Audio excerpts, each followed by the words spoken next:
ನವರಾತ್ರಿ ಹಬ್ಬದ ಈ ಒಂದು ಪವಿತ್ರ ಸಮಯದಲ್ಲಿ ನವಮಿ ದಿನ ಅಂದರೆ 9ನೇ ದಿನ ಜಗನ್ಮಾತೆಯಾದ ದುರ್ಗಾ ದೇವಿಯ ಅಂತಿಮ ರೂಪವಾದಂತಹ ಸಿದ್ಧಿದಾತ್ರಿ ದೇವಿಯನ್ನು ಪೂಜಿಸುತ್ತೇವೆ. ಸಿದ್ಧಿ ಎಂದರೆ ಅಲೌಕಿಕ ಶಕ್ತಿ, ಧ್ಯಾನ, ಸಾಮರ್ಥ್ಯ. ಹಾಗೆ ದಾತ್ರಿ ಎಂದರೆ ದಯಪಾಲಿಸುವವಳು. ದುರ್ಗಾದೇವಿಯ ಅವತಾರವಾದಂತಹ ಸಿದ್ಧಿದಾತ್ರಿ ದೇವಿಯು ಸರ್ವೋಚ್ಚ ವಿಶ್ವಶಕ್ತಿ. ಇವಳು ನಮಗೆ ಜ್ಞಾನ, ಶಕ್ತಿ, ಸಂಪತ್ತು, ರಕ್ಷಣೆಯನ್ನು ಕೊಟ್ಟು ದುಃಖವನ್ನು ಕಳೆದು ಕಡೆಗೆ ಮೋಕ್ಷ ಲಭಿಸುವಂತೆ ಮಾಡುತ್ತಾಳೆ. ಇವಳು ಅಲೌಕಿಕ ಶಕ್ತಿಗಳನ್ನು ಪೂರೈಸುತ್ತಾಳೆ. ಸಿದ್ಧಿದಾತ್ರಿ ದೇವಿಯು ಸರ್ವೋಚ್ಚ ವಿಶ್ವಶಕ್ತಿಯಾಗಿದ್ದಾಳೆ. ಇವಳ ಆರಾಧನೆಯಿಂದ ಜ್ಞಾನ, ಶಕ್ತಿ, ಸಂಪತ್ತು, ರಕ್ಷಣೆ, ದುಃಖವೆಲ್ಲ ಕಳೆದು ಮೋಕ್ಷ ಲಭಿಸುತ್ತದೆ. ಹಾಗೆ ಈ ತಾಯಿಯು 8 ಅದ್ಭುತ ಸಿದ್ಧಿಗಳನ್ನು ನೀಡುವ ಶಕ್ತಿಯನ್ನು ಹೊಂದಿದ್ದಾಳೆ. ಅವುಗಳೆಂದರೆ ಅನಿಮ, ಮಹಿಮ, ಗರಿಮ, ಲಘಿಮ, ಪ್ರಾಪ್ತಿ, ಪ್ರಾಕಾಂಬ್ಯ, ಈಶ್ವಿತ, ವಶ್ವಿತ ಎಂಬ ಶಕ್ತಿಗಳನ್ನು ಇವಳು ಹೊಂದಿದ್ದಾಳೆ. ಶಿವ ತನ್ನ ಅರ್ಧ ದೇಹದಲ್ಲಿ ದೇವಿಯನ್ನು ಪಡೆದನು. ಅಂದರೆ ದುರ್ಗಾದೇವಿಯು ಈಶ್ವರನ ದೇಹವನ್ನು ಪ್ರವೇಶಿಸಿ ಅರ್ಧ ಭಾಗದಲ್ಲಿ ನೆಲೆ ನಿಂತಳು. ಆದ್ದರಿಂದ ಶಿವನು ಅರ್ಧನಾರೀಶ್ವರನಾದನು. ಹಾಗಾಗಿ ಶಿವನ ದೇಹದ ಒಂದು ಭಾಗ ಸಿದ್ಧಿದಾತ್ರಿ ಎಂದು ನಂಬಲಾಗಿದೆ. ನಮಸ್ತೆ ಪ್ರಿಯ ಸ್ನೇಹಿತರೆ, ಈ ದಿನ ನಾವು ತನ್ನ ಭಕ್ತರಿಗೆ ಸಿದ್ಧಿಗಳನ್ನು ಅಥವಾ ಆಧ್ಯಾತ್ಮಿಕ ಪರಿಪೂರ್ಣತೆಯನ್ನು ನೀಡುವಂತಹ ಸರ್ವೋಚ್ಚ ವಿಶ್ವಶಕ್ತಿಯಾದಂತಹ ಸಿದ್ಧಿದಾತ್ರಿಯ ಬಗ್ಗೆ, ಅವಳ ಹಿನ್ನೆಲೆ, ಅವಳ ಕತೆ, ಅವಳ ಪೂಜೆ ಹಾಗೂ ಅವಳ ಮಂತ್ರಗಳು ಯಾವುವು, ಹಾಗೆ ಅವಳ ಮಹತ್ವವೇನು ಎಂಬುದನ್ನು ಈ ವಿಡಿಯೋದಲ್ಲಿ ತಿಳಿದುಕೊಳ್ಳೋಣ. ಅದಕ್ಕಿಂತ ಮುಂಚೆ ಯಾರೆಲ್ಲ ನನ್ನ ವಿಡಿಯೋನ ಫಸ್ಟ್ ಟೈಮ್ ನೋಡ್ತಿದ್ದೀರೋ ಸಬ್ಸ್ಕ್ರೈಬ್ ಮಾಡ್ಕೊಂಡು ನೋಡಿ, ಹಾಗೆ ವಿಡಿಯೋನ ಪೂರ್ತಿಯಾಗಿ ನೋಡಿ. ಕಮಲದ ಮೇಲೆ ಸುಲಲಿತವಾಗಿ ಕುಳಿತಿರುವ ಅಥವಾ ಸಿಂಹದ ಮೇಲೆ ಸವಾರಿ ಮಾಡುತ್ತಿರುವ ಈ ತಾಯಿ ತನ್ನ 4 ಕೈಗಳಲ್ಲಿ ಕಮಲ, ಗದೆ, ಶಂಖ ಮತ್ತು ಚಕ್ರವನ್ನು ಹಿಡಿದಿದ್ದಾಳೆ. ಇದು ಅವಳ ದೈವಿಕತೆ ಹಾಗೂ ಪರೋಪಕಾರವನ್ನು ಸಂಕೇತಿಸುತ್ತದೆ. ಸಿದ್ಧಿದಾತ್ರಿಯನ್ನು ಎಲ್ಲ ಜೀವಿಗಳು, ದೇವತೆಗಳು, ಅಸುರರು, ಗಂಧರ್ವರು, ಯಕ್ಷರು ಇತರರಿಂದ ಪೂಜಿಸಲಾಗುತ್ತದೆ. ಅವಳ ಸಾರ್ವತ್ರಿಕ ಆಕರ್ಷಣೆ ಮತ್ತು ಅವಳ ನೀಡುವ ಅಪರಿಮಿತ ಆಶೀರ್ವಾದಗಳನ್ನು ಪ್ರತಿಬಿಂಬಿಸುತ್ತದೆ. ಅವಳನ್ನು ಪೂಜಿಸುವುದರಿಂದ ಭಯ ದೂರವಾಗುತ್ತದೆ, ದುಃಖ ಕೊನೆಗೊಳ್ಳುತ್ತದೆ, ನಿಜವಾದ ಜ್ಞಾನ ನೀಡುತ್ತದೆ. ಆಧ್ಯಾತ್ಮಿಕವಾಗಿ ಸಾಧನೆಯನ್ನು ಮಾಡುವವರಿಗೆ ಅವಳು ಜ್ಞಾನ ದೇವತೆಯಾಗಿ ಆಶೀರ್ವದಿಸುತ್ತಾಳೆ. ಸಿದ್ಧಿದಾತ್ರಿಯ ಹಿನ್ನೆಲೆಯ ಬಗ್ಗೆ ಈಗ ನೋಡೋಣ. ಸಿದ್ಧಿಮಾತೆಯ ಸೃಷ್ಟಿಗೆ ಮುಂಚಿತವಾಗಿ ಬ್ರಹ್ಮಾಂಡವೆಲ್ಲವೂ ಕತ್ತಲೆಯಿಂದ ತುಂಬಿತ್ತು. ಏನೂ ಅಸ್ತಿತ್ವದಲ್ಲಿ ಇರಲಿಲ್ಲ. ಆಗ ಪ್ರಕಾಶಮಾನವಾದ ಬೆಳಕು ಹೊರಹೊಮ್ಮಿತು. ಕ್ರಮೇಣ ಆ ಒಂದು ಮಹಾಶಕ್ತಿಯು ದೊಡ್ಡ ರೂಪವನ್ನು ಪಡೆದುಕೊಂಡಿತ್ತು. ಆ ತಾಯಿ ಸಿದ್ಧಿದಾತ್ರಿ. ಅವಳು ಬ್ರಹ್ಮ, ವಿಷ್ಣು ಮತ್ತು ಶಿವ ತ್ರಿಮೂರ್ತಿಗಳನ್ನು ಹುಟ್ಟುಹಾಕಿದಳು.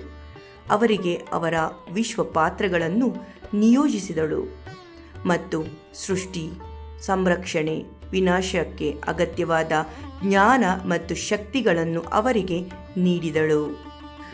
ಭಗವಾನ್ ಶಿವನು ಸಿದ್ಧಿದಾತ್ರಿಯನ್ನು ಪೂಜಿಸಿದನು ಮತ್ತು ಎಲ್ಲ ಸಿದ್ಧಿಗಳನ್ನು ಪಡೆದನು ಎಂದು ಧರ್ಮಗ್ರಂಥಗಳು ಉಲ್ಲೇಖಿಸಿವೆ.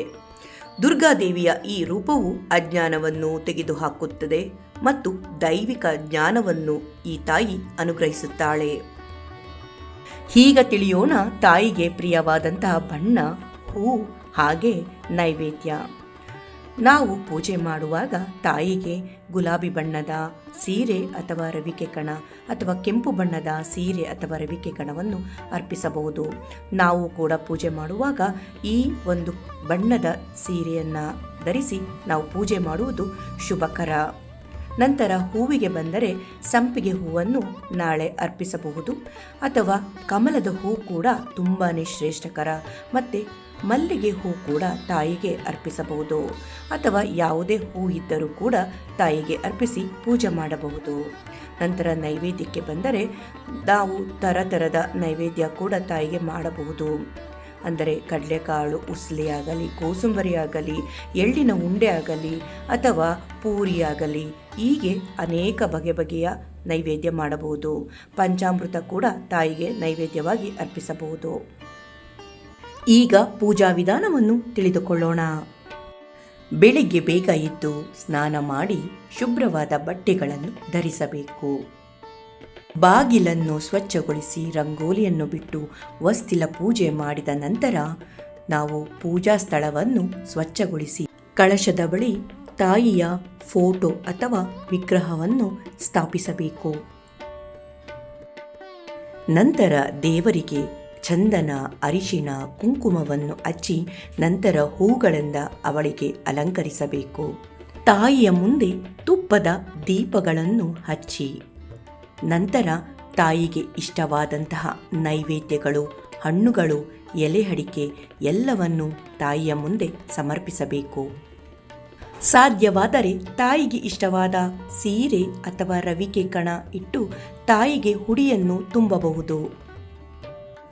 ಸಿದ್ಧಿದಾತ್ರಿ ದುರ್ಗಾ ಮಾತೆಯನ್ನು ಮನಸ್ಸಿನಲ್ಲಿ ಧ್ಯಾನಿಸಿ ಅವಳ ಮಂತ್ರಗಳನ್ನು ಪಠಿಸಬೇಕು. ನಿಮ್ಮ ಇಷ್ಟಾರ್ಥಗಳನ್ನೆಲ್ಲ ದೇವಿ ಈಡೇರಿಸಲಿ ಎಂದು ತಾಯಿಯ ಮುಂದೆ ಬೇಡಿಕೊಳ್ಳಿ. ಕುಟುಂಬದ ಸಮೃದ್ಧಿ ಹಾಗೂ ಯಶಸ್ಸಿಗಾಗಿ ತಾಯಿಯನ್ನು ಪ್ರಾರ್ಥಿಸಿ. ನಂತರ ತಾಯಿಗೆ ಆರತಿಯನ್ನು ಮಾಡಿ ಪೂಜೆಯನ್ನು ಪೂರ್ಣಗೊಳಿಸಬೇಕು. ಎಲ್ಲರಿಗೂ ಪ್ರಸಾದವನ್ನು ಕೊಟ್ಟು ನಂತರ ತಾವು ಕೂಡ ಪ್ರಸಾದವನ್ನು ಸ್ವೀಕರಿಸಬೇಕು. ಅಲ್ಲಿ ಬಂದಂಥ ಮುತ್ತೈದೆಯರಿಗೆ ಅರಿಶಿನ, ಕುಂಕುಮ, ತಾಂಬೂಲವನ್ನು ಕೊಡಬೇಕು.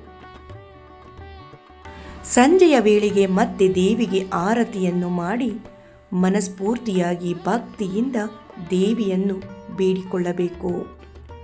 ಮತ್ತೆ ತಾಯಿಯನ್ನು ಧ್ಯಾನಿಸಿ ತಾವು ಉಪವಾಸವಿದ್ದರೆ ಆರತಿ ಮಾಡಿದ ಬಳಿಕ, ಪೂಜೆಯಾದ ಬಳಿಕ ಸಾತ್ವಿಕ ಆಹಾರವನ್ನು ಸೇವಿಸಬಹುದು. ಹೀಗೆ ಭಕ್ತಿಪೂರ್ವಕವಾಗಿ ತಾಯಿಯನ್ನು ಆರಾಧಿಸಿ ಪೂಜೆ ಮಾಡುವುದರಿಂದ ಭಕ್ತರ ಇಷ್ಟಾರ್ಥಗಳನ್ನೆಲ್ಲ ತಾಯಿ ಪೂರೈಸುವಳು. ಈಗ ಕೇಳೋಣ ತಾಯಿಯ ಪವಿತ್ರವಾದ ಮಂತ್ರಗಳನ್ನು. ತಾಯಿಯ ಪೂಜೆ ಮಾಡುವ ಆರಂಭದಲ್ಲಿ ಪಠಿಸಬೇಕಾದಂತಹ ಮಂತ್ರ ಸರಳವಾಗಿದೆ, ಕೇಳಿ ಪಠಿಸಿ. ಓಂ ದೇವಿ ಸಿದ್ಧಿದಾತ್ರಿಯೈ ನಮಃ. ಓಂ ದೇವಿ ಸಿದ್ಧಿದಾತ್ರಿಯೈ ನಮಃ. ಈ ಮಂತ್ರವನ್ನು 108 ಬಾರಿ ಪಠಿಸಿದರೆ ಶ್ರೇಷ್ಠಕರ. ಅದು ಸಾಧ್ಯವಾಗದಿದ್ದಾಗ ಈ ಮಂತ್ರವನ್ನು 3 ಬಾರಿ, 9 ಬಾರಿ, 11 ಬಾರಿ, 21 ಬಾರಿ ಯಾದರೂ ಈ ಮಂತ್ರವನ್ನು ಪೂಜೆ ಮಾಡುವ ವೇಳೆ ಪಠಿಸಿ ಧ್ಯಾನಿಸಿ. ಈಗ ಕೇಳೋಣ ಸಿದ್ಧಿದಾತ್ರಿಯ ಸ್ತುತಿಯನ್ನು.